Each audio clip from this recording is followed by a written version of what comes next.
SL 747 Sahiwal জাতের ষাঁড়, যা মাংস ও দুগ্ধ উৎপাদনের জন্য বিখ্যাত।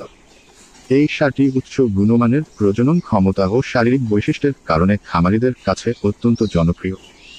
ষাঁড়টির বর্তমান ওজন 690 কেজি। জন্ম তারিখ 16 ডিসেম্বর 2017 অনুযায়ী এটি পরিপূর্ণ যৌবনে উপনীত হয়েছে, যা প্রজননের জন্য এটিকে উপযুক্ত করে তুলেছে। শাহিওয়াল জাতটি মূলত পাকিস্তান, ভারত এবং বাংলাদেশ সুপরিচিত। এই জাতের ষাঁড় ও গাভীগুলোর রোগ প্রতিরোধ ক্ষমতায় উন্নত এবং প্রতিকূল আবহাওয়ায় টিকে থাকার সক্ষমতা রাখে। SL 747 দেহের গঠন অত্যন্ত ভারসাম্যপূর্ণ, শক্ত পেশি, উজ্জ্বল লালচে বাদামি বর্ণ এবং সুগঠিত শিং ও লম্বা পায়ে এটিকে আরও আকর্ষণীয় করে তুলেছে। প্রজনন ক্ষমতা ও মাংস উৎপাদনের দিক থেকে SL 747 অত্যন্ত সম্ভাবনাময়। খামারিরা উন্নত মানের বাছুর উৎপাদনের জন্য এ ধরনের সার ব্যবহার করে থাকে।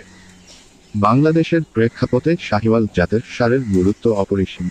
দেশীয় জলবায়ুতে এরা সহজেই খাপ খাইয়ে নিতে পারে এবং তুলনামূলকভাবে কম খরচে লালন পালন করা সম্ভব। এ জাতের ষাঁড়ের বাচ্চারা দ্রুত বেড়ে ওঠে এবং দুধ উৎপাদনে গাভীগুলো বেশ কার্যকর ভূমিকা পালন করে। SL 747 একটি উন্নত জাতের ষাঁড় হিসেবে কৃষি ও প্রাণিসম্পদ খাতে গুরুত্বপূর্ণ ভূমিকা পালন করতে পারে। সঠিক ব্যবস্থাপনা ও প্রজনন কৌশল অনুসরণ করলে এটি থেকে উচ্চ উৎপাদনশীল বাছুর পাওয়া সম্ভব, যা দেশের মাংস ও দুধ উৎপাদনে ইতিবাচক অবদান রাখবে।